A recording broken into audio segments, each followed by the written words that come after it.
Welcome to Confessions of a Bad Asian with me, your host, Betsy Lin. These are conversations with rule makers and rule breakers, and I'm excited to introduce our first guest, Roger Lau. Roger is the Deputy Executive Director of the Democratic National Committee and was born and raised in New York City. He has worked on campaigns for several Senate and House congressional races in New England and served in the Commerce Department during the Obama administration. In 2012, Lau began working on Elizabeth Warren's first campaign for U.S. Senate in Massachusetts as political director. After helping her become the first woman to serve in the Senate from Massachusetts, Roger served as her state director in the Senate, overseeing her staff and outreach operations, and was tapped to lead her 2018 re-election effort. In 2019, he was named Senator Warren's campaign manager for her bid for president. Along with the Sanders campaign manager, he was one of the first Asian Americans to manage an American presidential campaign. He started working in politics as an intern for then Massachusetts Senator John Kerry when he attended the University of Massachusetts, where he studied political science. He served in many roles on Kerry's Senate staff and campaign, including as Deputy State Director in the Senate office, campaign manager for his 2008 re-election campaign, and was a member of the national campaign staff during Kerry's presidential election run in 2004. So Roger, you have an amazing career full of highs most people only aspire to. I do know that your pathway to politics, however, has been very unique. Can you tell us about your early years and how you were inspired to enter the political fray? Oh, well, Betsy, thank you so much for inviting me to join you on this podcast. When you first told me that you were thinking about doing this, I'm like, that is so cool. And I say that not only because you're awesome. I mean, obviously, as an Asian American and as a practitioner in this business, I've been watching you for a long time, well before you and I knew each other. We obviously had a lot of mutual friends, but as an Asian American woman, seeing you take on the roles that you have in campaign world, in committee world, in soft side, serving as chief of staff to U.S. Senator, it was really, really cool to see that someone that may have walked the path that I walked, or at least know where I come from, is able to achieve those heights. And I know you hate it when I say you're my big sister, but just a few months older at least, I think. But it's really, really an honor to be a part of this. But yeah, no, thank you for that question. I mean, how... And just so you know, also flattery gets you everywhere. Well, we tried it. Well, I am a politician, right? Yeah. Yeah, how we get to where we get to and how we get to do what we do is just, in so many ways, shapes and informs the opportunities that you have and how you get to do this work. And I think in a lot of ways, I've been thinking about how I got here. And a lot of it is thinking back to my parents. Both of them were immigrants from Guangzhou, China. They both fled China for similar, but, reasons when they were younger, when they were about 18 years old, went to Hong Kong to find a better life for themselves. And decided that in order for them to build real opportunity and to build a better life for their future family, their future kids, they wanted to come to America. So in their early 20s, they took a chance, took the plunge, and traveled halfway around the planet to a country where they didn't know anyone, they didn't have much money, didn't speak the language. But to them, it still felt like there was opportunity for growth for themselves and just an opportunity for a better life. They wound up having 3 boys, 2 good ones, 1 bad one. I was the bad one. And, they worked hard. They worked hard. Both of them worked 2 jobs, leaving the house at 7 a.m, getting home at 11 o'clock at night, to make things work. My dad worked in restaurants. He sold, souvenirs and jade and trinkets in Chinatown, Canal Street. My mom worked in garment factories, babysat kids, worked in a driving school for a while. All the sorts of funny, things that you do just to make sure that you're, working to live, to build life. They put good clothes on our back. We were well fed. We got to go to some of the best public schools in New York City. When I was 13 years old, and this is why I was a bad kid, I wound up deciding that, school just wasn't for me. And I wish I can say it was like independent moment where I decided, I'm not going to school. I'm going to do this thing. No, I just sort of wandered off the path, stopped going to school, got in some trouble, did things I wasn't particularly proud of, and I still think about and reflect on these days. That's a long story in between, but it wasn't until I was a little bit older, when I was 19 years old, that I realized that I was just squandering this incredible opportunity that my parents gave me when they picked up and left Hong Kong and went halfway around the planet, as I said, to find opportunity. And the only way I could think of sort of living up to that promise and commitment and the dream that they had was an education. So I wound up taking my GED. For those who don't know, it's a test that you can take to get your high school equivalency diploma. Did well enough somehow and passed and got my diploma. I was like, okay, that's step one. And step two was going to college, right? I was at that time technically the first person in my family ever to graduate from high school or at least get a high school diploma. And, everyone told me college was the next step. And I would have been the first person in my family to go to college. I didn't know anything about the process. I didn't know anything about prospects, but, took my SATs and somehow miraculously did well enough that I got accepted into a few schools. And at the time I realized that I just was a kid that just didn't have self-discipline, self-control. I needed to get away from temptations of, where I grew up. And again, it's nobody's fault but mine. But if I was going to have a chance at this whole school thing, I just needed to be in a different space. So at 19 years old, the furthest place I could think of in the world from Queens, New York was Western Massachusetts, a whole 120 miles away. I want to go to the University of Massachusetts. And from there, just, decided, I was like, look, I want to grow. I want to live up to my parents' promise. I want to give back. And I want to help families like mine. I want to help, people like my parents who come to this country. I want to help neighbors like, people where I grew up in Woodside, Queens. And honestly, I wanted to help kids like me, kids that made mistakes who maybe didn't deserve a second chance. But man, if you give them a second chance, they would make the most of it. And the best way I could think about doing that as I was, trying out different courses in schools and reading and, having conversations with politics. And it seemed like the Democratic Party was a party that was going to be the party that can do the most with these families and these communities and kids like me. So I've wound up getting lucky enough to get an internship for then Senator John Kerry, as you mentioned earlier, in his Springfield office. I remember even getting the phone call for the interview was just like a dream come true, in the sense that it wasn't even a dream I knew I had as much as like something that I knew was ascendant, something I knew was with great responsibility and opportunity. And I decided to take the internship. It was unpaid at the time. I never say internships are free because no one works for free. When you work for free, you're actually paying to work, right? You're paying for food and foregoing income and things like that. But that was a different time.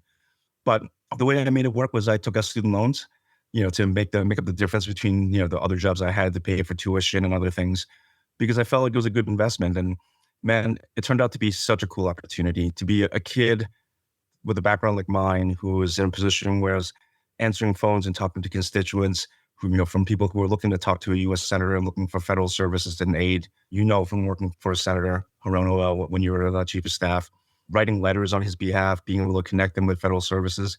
That was just an incredible dream come true. And I took a great deal of responsibility in that, and I took pride in knowing that a kid like me could be given a chance to make a difference. And I committed to that day that I was going to do everything I possibly could to continue doing that for other people. But yeah, that was step one. That's step one. Those are 12 million steps in that step one. And thank you for sharing that. I know. Yeah, a lot of blood, sweat, and tears too. I can imagine. I can imagine. There's some other color that I've found in interviews that you've given around your past that I feel we'll bring up during different parts of this interview. But I did want to also lean into the fact that being a son of immigrants adds a layer of dimension to your passion for doing the work in the world of politics. I'm interested in what your parents think about your work in politics and what does that mean for them? Not only are you the first in the family to go to high school, but probably the first in the family to do work in politics. And what does that mean? And, what does it feel like when it's campaign politics and you don't have a job after November or you're unpaid as an intern? Tell me what your parents thought. They were absolutely frightened. I think they were proud of me that I dug myself out of the hole and eventually got my high school diploma, graduated from college. I think they were excited that I had a job where I had to wear a suit and tie. Which, I don't think my dad ever owned a suit when I was growing up. He'd go to weddings and special events and he would borrow suits and ties. So yeah, I think for that part of it felt they were excited. It was an American dream. But there was real fear, as I said to you in the beginning. This is probably true for a lot of people from other parts of the world, but I think particularly for Asians, yes, we come to America for opportunity. We come here to build a better future. But a lot of it, especially at that time in the 70s and 80s, and probably before that, people left Asia, people left China, Korea, Vietnam, India, Cambodia, places like that, because they were looking for economic opportunity, but they were looking for political freedom too. My mom and dad, but particularly my mom, grew up during the Cultural Revolution. And to them, government and politics was like a life and death thing, right? Government was not just, sort of this goodwill actor that was like there taking care of people, making sure that, it was just a different time. It was a different time.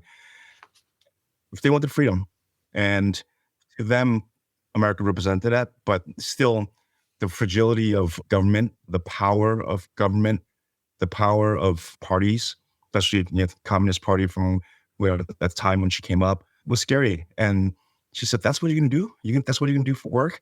That doesn't seem stable." I mean, and it wasn't even like she wanted me to do the stereotypical be a Doctor, Asian banker, doctor, banker, lawyer, or whatever.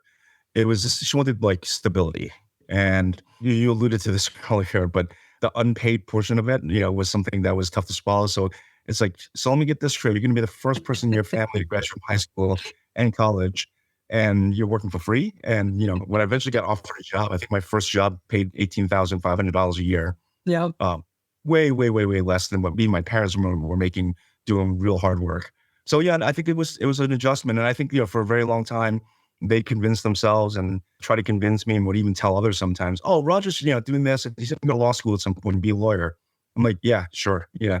But I think over the course of time, and, now it's been, over 2 decades, they've gotten a better sense, not only of what I do and why I do and how much I care about it, but also why it's important. I think part of it's also, they've gone through their evolution of being in this country, being a participant in civic life in our democracy. And I think that they're proud that their son is out there doing this. I think they're still very, very scared. Every single election day, my mom calls and, says, "It's okay. If you don't have a job after this election day, you can always come home." I'm like, yeah, I'm sure that's exactly what you want, Mom. I think they're proud. I remember those years of coming back and being sick after elections because you've just put everything out in the field, and having my parents look at me and say, "This is what you want to do? Is this really important?" So, which is why I wanted to ask that question of you as well. Clearly, there are some stereotypes around Asian American parents as well as immigrant parents. And this is an aside, but man, I got to tell you, as an industry, we got to figure this out because campaigns end at the worst time.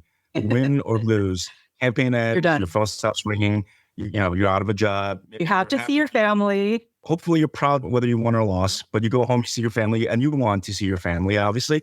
But it rolls right into the holidays, and everyone's like, "Roger, are they going to hire you? Are you going to get a job?" Or if you lose, it's like, "What are you going to do now?"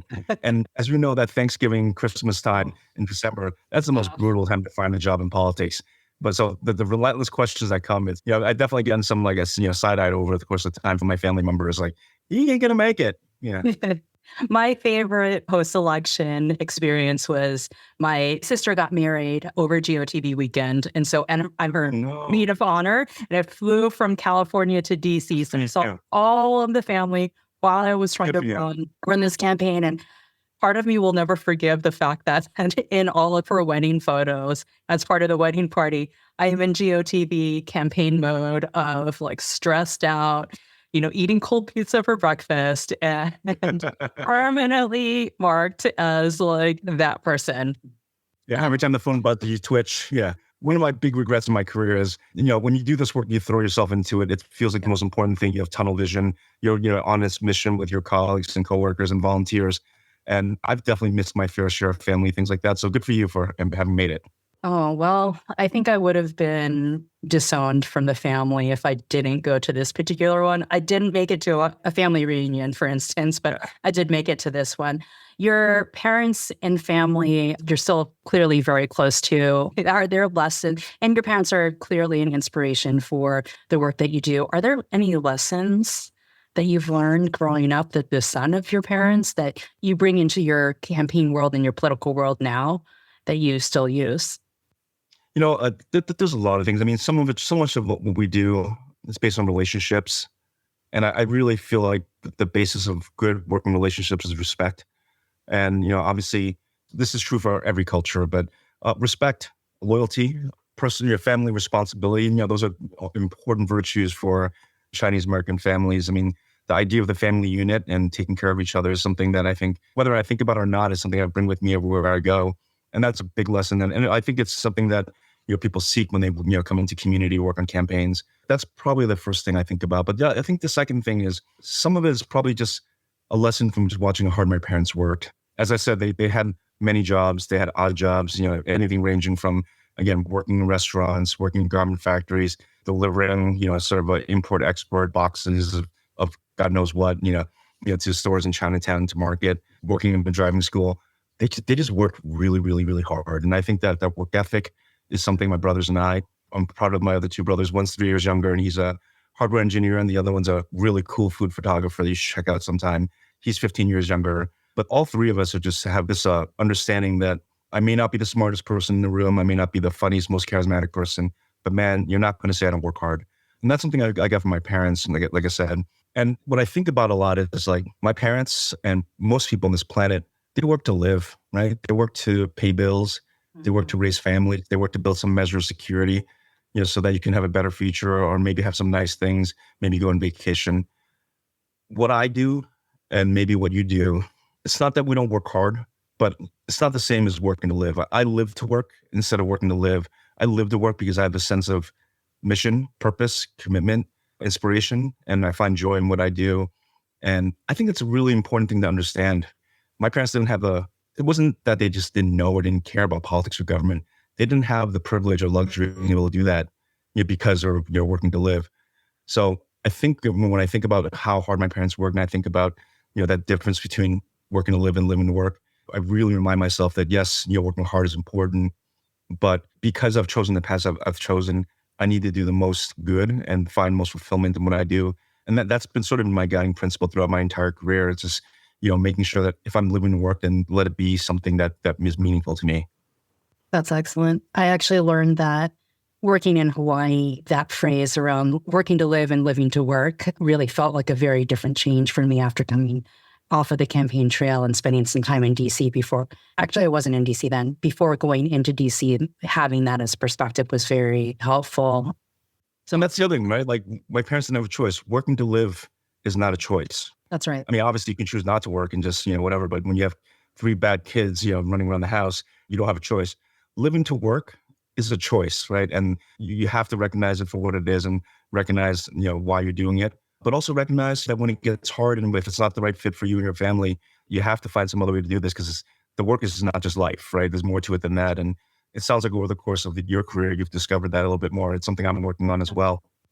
I think it's always a lesson to be learned or a growth period to always have. I don't think anyone's figured out the exact balance of what that looks like. This is a presidential year. It is so incredibly crucial in terms of both the elections. I think Jon Stewart, now back at The Daily Show, mentioned something around the elections are important, but the days leading up to the election, the days leading after the election are just as important to make sure that what you're fighting for, of what you're organizing around, gets to be implemented, that it is the priority, et cetera. You've run presidential campaigns before. You were tapped to run Senator Elizabeth Warren's presidential campaign. You are one of the first Asian Americans to hold that position. Clearly, you were breaking a lot of stereotypes in doing that. Tell us about how that happened, what you thought when you first got the offer, and then what it feels like to be the first in doing that, or one of the first in doing that. Yeah, and thank you for mentioning Faz Shakir in the very beginning of this. I always make it a point to make sure I shadow Faz as well. He ran an extraordinary campaign for Senator Sanders, really broke ground in terms of not just how we run campaigns, but what we talk about in campaigns. And he deserves a great deal of credit. And he's obviously still out there doing amazing things, changing our country and our world. But the reason why I think it's important to make sure that we support one another, but also, this is something that I think Asian Americans even sometimes struggle with. When we think of Asians, generically, at least in America, we think about people who look like me or maybe look like you. And we need to be, more thoughtful about making sure that our community recognizes it, but the entire country recognizes the diversity of our party. So I'm so proud to have been a part of this with Faz. I think we were appointed a day apart. And it was, I definitely noticed it. And I was like, wow, what a cool moment. Like, here we are. Wait, who's the earlier twin? I'm not getting into that. It's public record, but it doesn't matter. It's all within a couple of days. I mean, obviously, that was special. And it was also special just to be in a cycle where we have people like Maya Rupert, who is a really, really good friend now, who's a Black woman from California. She, worked for Julian Castro for a long time, wound up being his campaign manager. Juan Rodriguez, who was a longtime seasoned operative out in California, was named campaign manager for Kamala Harris. And there were so many other firsts, but it was really cool to be a part of that cohort. Oh, Adisu, obviously, a legend, running Cory Booker's campaign as well. But yeah, it was certainly special. I will be honest, it wasn't something I either expected or asked for. As I said, I came into this in a lot of ways, it always felt, I don't want to say accidental, right? But because And I don't want to just say lucky, right? Like there's an old saying that there's no such thing as luck, making the most out of opportunities and accidents. And I feel like I've had accidents or opportunity along the way that I've made the most out of. But I think the way I've always approached it was as a son of immigrants, as a person who's a high school dropout, as a person who got into trouble as a kid, as someone who didn't have the best grades, as someone who didn't come from like a family that was steeped in politics or even in the history of this country at the time when I was growing up. I think there's always a part of me that's surprised I got to do this stuff and still get to do this stuff. So the way I've always approached it was taking these opportunities and then making the most of it, not only for myself, but understanding it in many instances for many Asian Americans. But at least for me coming up, I felt like I was the first every time, even when I wasn't, right? Just because like there weren't that many of us out there and the community, and at least in politics, has not been established yet. But yeah, there was a great deal of pride. There was a great deal of pride, but there was also a great deal of pressure. I wanted to make sure I didn't embarrass myself. I didn't embarrass my family. I didn't embarrass Senator Warren or my colleagues, also very much our community. And that was something that weighed heavily on me. I feel like being the first means a lot of different things, right? Being the first means you are put under a different microscope, you are put under different set of eyes. In many ways, when you're first breaking in, you have to be better, you have to be smarter, you have to be more contained in many ways. And the second part of that is the eyes of community are on you around what you're going to do around supporting other and creating other opportunities for others, how you use your perch to speak about those opportunities. How did that feel? How do you approach that? How did you approach being one of the first? Maybe you didn't think of it as that, but how did you approach, okay, I'm now in this position. How am I going to create a campaign that is welcoming to other Asian Americans and other people of color? How are you doing that now as Deputy Executive Director at the DNC? How do you approach that work? I know in other interviews you have also talked about how the rise of anti-Asian hate and frankly, like the last 5 to 6 years of the permission of anti-people of color, not only rhetoric, but action in this country has driven you to do more. So I just want to explore what that means to you and how you've approached that. Yeah. So it sounds like there's a couple questions in there. That was about 10 questions, so feel free Yeah. to whatever one you want. They're really, really good questions, obviously. When I first started working on politics, I just wanted to be a good kid, right? I just wanted to be the good kid that raised his hand for whatever was needed, worked as hard as I possibly could, not only to do the work, but to learn the work, to make sure I was ready for the next thing. My parents have always taught me that nothing is handed to you. You have to earn it, and you earn it by building trust, and you build trust by doing the small things over the course of time in your career, proving that you can do the little things so you can move on to medium-sized things, and maybe if you're lucky or unlucky, having to take on the big things. And part of the reason why I say unlucky is, as you move up and you have a responsibility, it turns out you have more than power, you have responsibility, right? As a younger campaign manager, when I first started doing a lot of this work, it was easy to just sort of apply the same principles, working hard and really focusing on what I knew and sort of trying to figure out the rest of it. I hate this expression. I feel like it's not quite the right approach to any professional environment, especially this one, or at least at the very least, it's not an approach I feel comfortable with. But that idea of faking it till you make it, I mean, it's important to sort of like display that level of confidence, both to the outside world, but also for yourself. But at some point, I realized that it's not just faking it till you make it. You have to actually do the work too.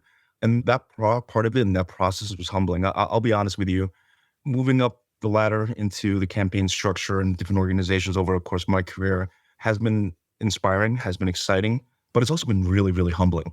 We have this idea that as you move up in this business, that, you move up because you know more than everyone else. But when you wind up playing at a high level in competitive Senate races, competitive congressional races, and certainly at the presidential campaign level, I, at the very least, found myself more often than not being the smartest person in the room anymore, right? Not being the person that was the most talented. And that was unnerving. It was crippling in a lot of different ways where it's like, man, do I fake it until I make it so I sound like I know what I'm talking about? Or do I just like find the time to learn as much as I can, which I could, but you only have a finite amount of time to even do that. Or do I recognize and understand these are the goals, this is the way we're doing things, and then finding really, really talented people who are smarter than me, better than me at this stuff, more experienced in some cases, or have new ideas that people haven't heard of, bring them on, hopefully get them aligned on this vision and goal and mission and team, and do that. That's pretty much been my approach to it. And it's obviously there's still the recognition that I still have to do a lot of work to learn. In part, that's a big part of why I'm at the DNC, because I wanted to learn committee side of things in addition to campaign side of things. But I've both understood the things where I need to continue growing, but also recognizing that it's okay that I don't know everything. And it's actually an asset that I'm the kind of person, kind of manager that wants to bring in smarter people because it makes the things better and builds better teams and you can do bigger things. Intellectual curiosity is so incredibly important. What have you done around that keeps you grounded? It sounds like grounding yourself in that curiosity, grounding yourself in those questions, but then also as you get into the higher rungs of, or the more federal and national side of campaign politics and politics in general, what have you done to keep yourself grounded? Grounded. My friends certainly keep me grounded. Every time they see my name on the newspapers, on Twitter, or in some kind of media thing, they'll like, "Don't forget who you are. We know who you are." And I appreciate that. Having people around you who really care about you, who know who you are, who will both support you, but also just make sure that you don't get too inflated, I think is really, really important. I've been incredibly lucky to have sincere and authentic relationships with people like that in my life, keep me grounded in that way. I think the other part of it is just always, being laser focused on what we're doing and why we're doing it.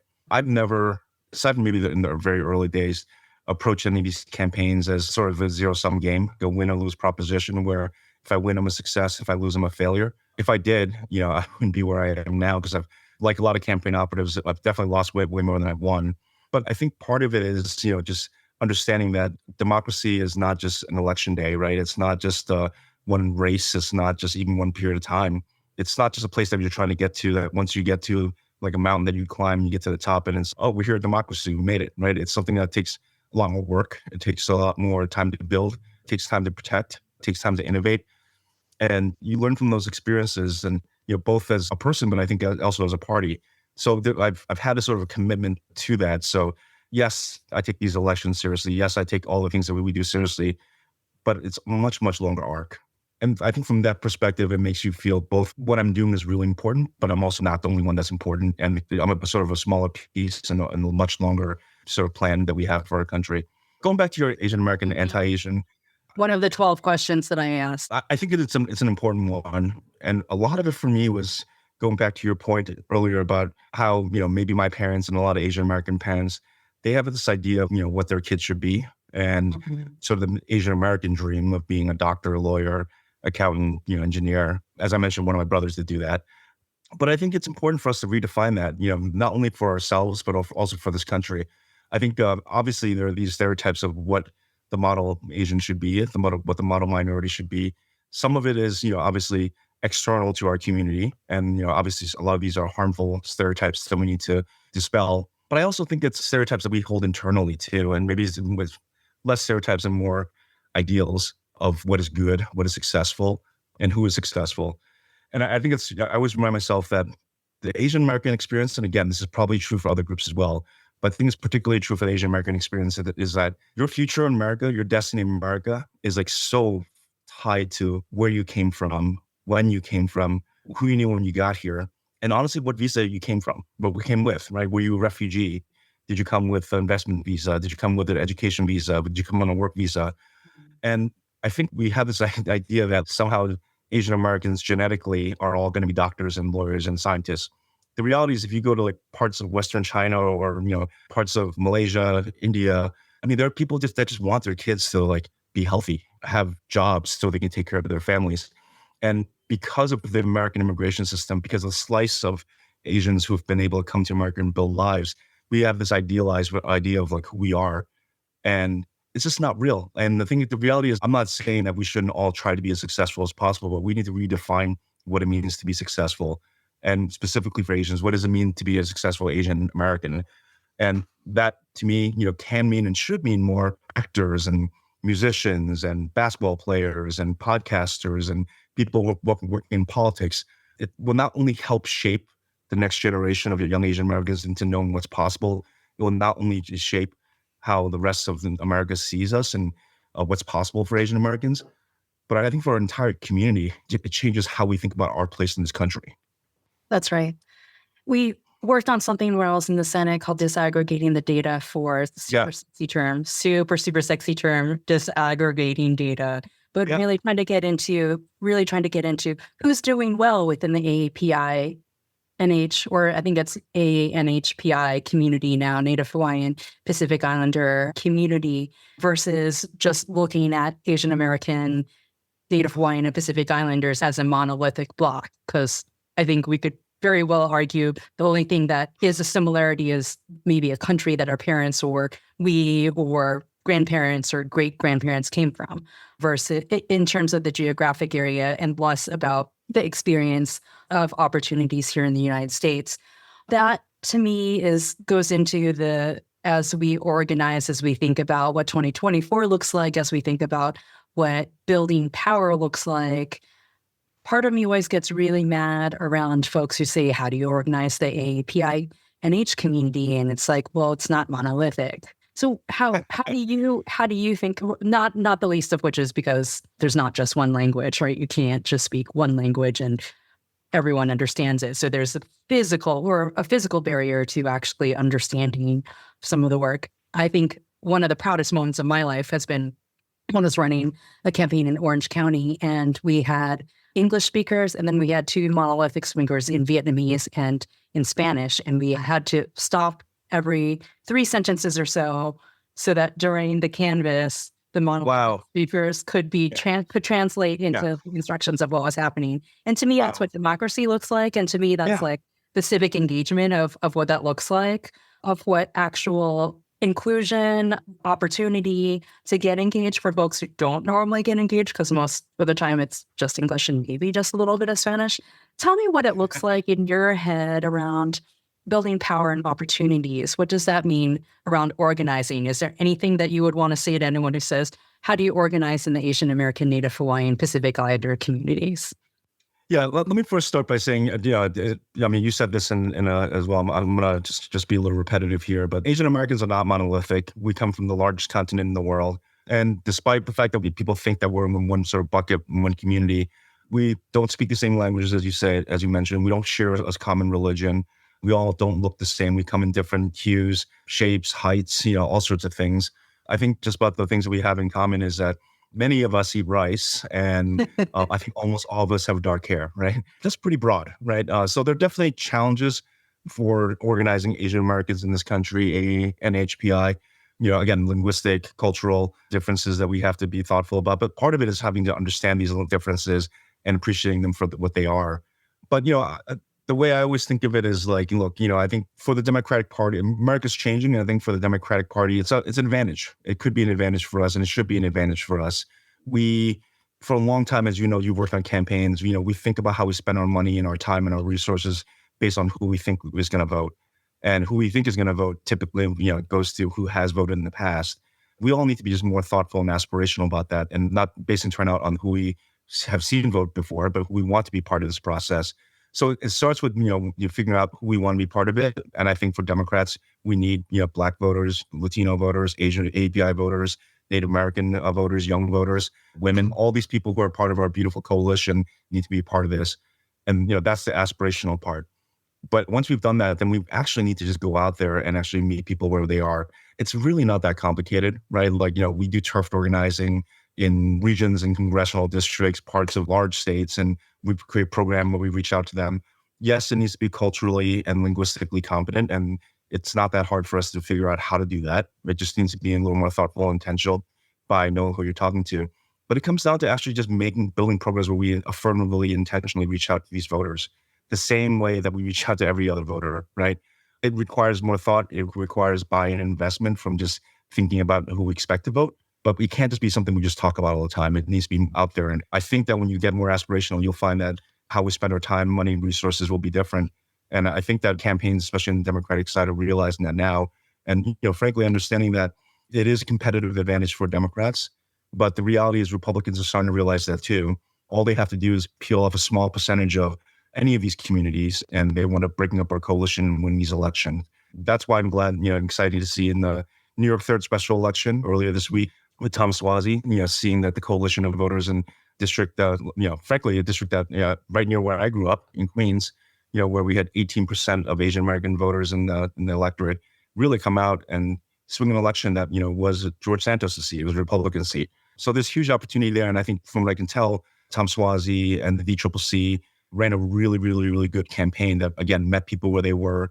Tom Suozzi himself, the candidate, was out in Main Street in Flushing for Lunar New Year, at a parade, talked about our community, met with our community. And from what I understand, would talk about Asian American voters and their priorities, even in non-Asian American environments and events. That's how we do it. That's how we make it happen.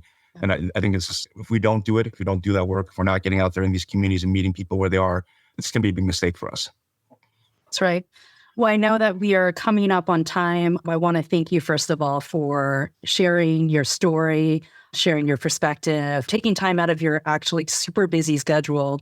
It's a nice break. It's a really nice break. I want to ask you one last question. It's going to be 12 questions in one, so you can pick which I'm ready. You want. I'm ready. Okay. So any predictions that you have that you would like to share for this year or in the future? And if you had any lucky superstitions that you pick up, do you have any lucky superstitions that you do regularly as you're either entering a campaign year or entering a battle on the campaign? And just so that we can do those same traditions with you. Yeah. Okay. Those are good questions. I'll start with the predictions. I don't normally prognosticate because people always ask me like, Roger, how do we deal with the roller coaster of a campaign? And how do you deal with like the highs and lows of how people are feeling about things? And I'm always like, you know what? It's a couple things.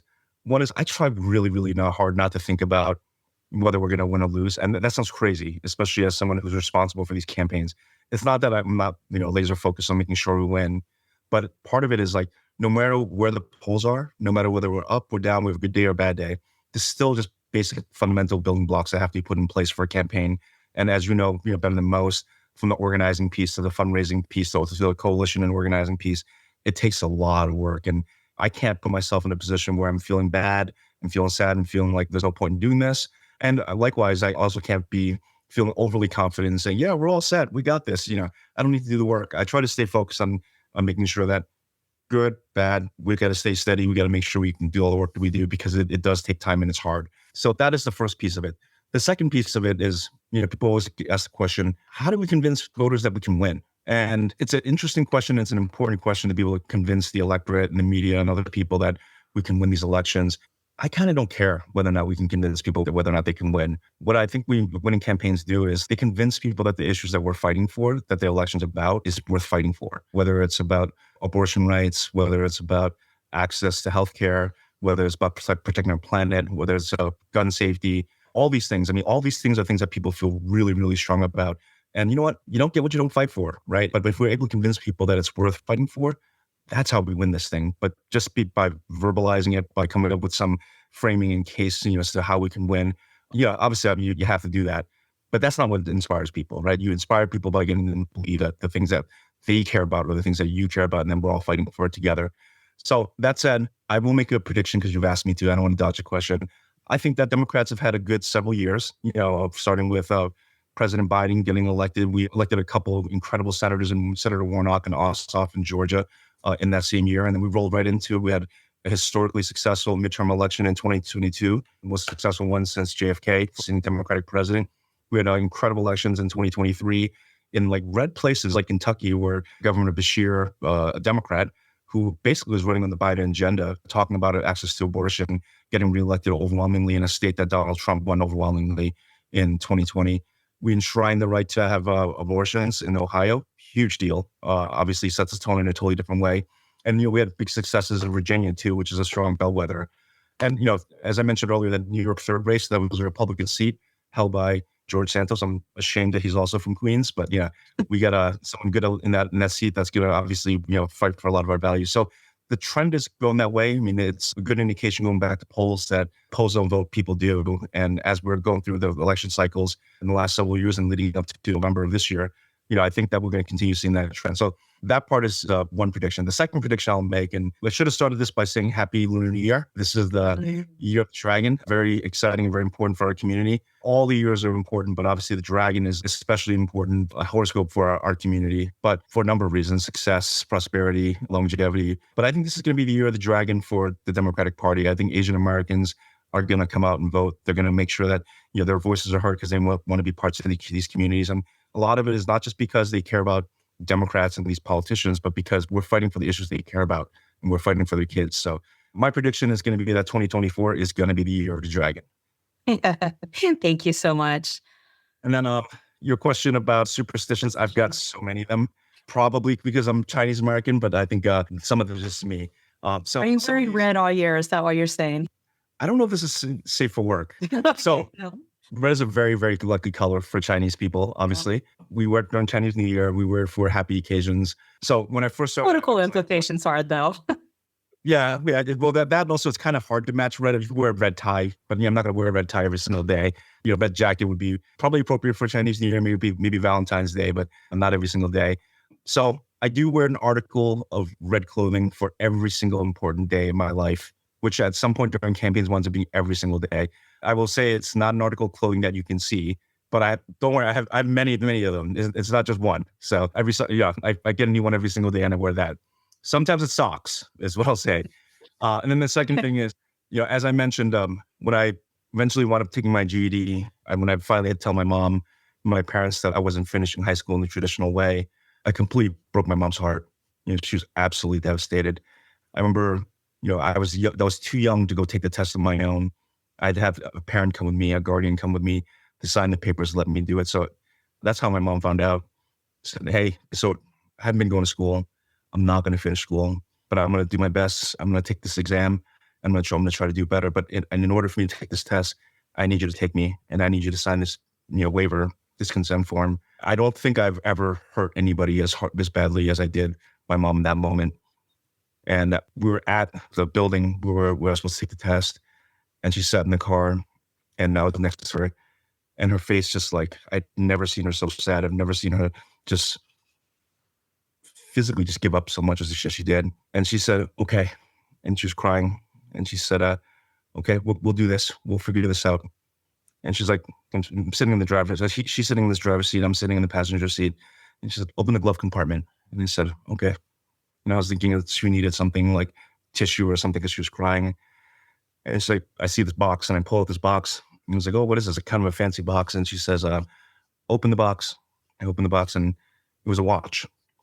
And she said, I saved for a really long time for this. We don't have nice things. And I want you to have nice things. I bought you this watch because I wanted you to have it when you graduate so you can be proud. I don't know what to do with this anymore. So you should just take it. And I said, I just was crushed. Aww. And she's like, I guess now I should take this watch and wear it all the time because I think it's important for you to know that it's never too late. There's always time. So to this day, I still wear this watch every single day. This watch is now 29 years old and it's still ticking. So it's not a superstition as much as a token, a reminder. A reminder.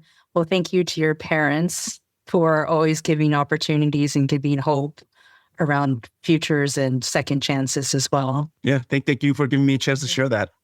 Of course. Thank you, Roger. And if there's anything else, if Confessions Crew, I think is what we're going to call it. All that, yeah. Other questions, maybe secret ones that you can wear it out. I love it, yeah. Before I close out, I do have one irreverent question to ask you, and this is off of one of the interviews that you've done.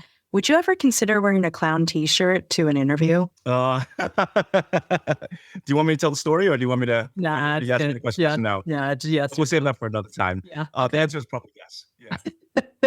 Okay. Well, thank you for being the first guest. I really thank you. I didn't realize it was the first. You not only are the first, but you also brought your heart and your passion, and such an interesting story and perspective. Clearly looking forward to seeing what the next 29 years of your life looks like as you change the world with a crew of people around you. So thank you so much. Well, I'm hoping that you're part of that crew of people around me. Count me in. Absolutely. All right, sounds good. Well, good luck. Happy New Year. And thank you for doing this. Thank you for giving us a chance to talk about our background so other people can hear it. Thank you, Roger.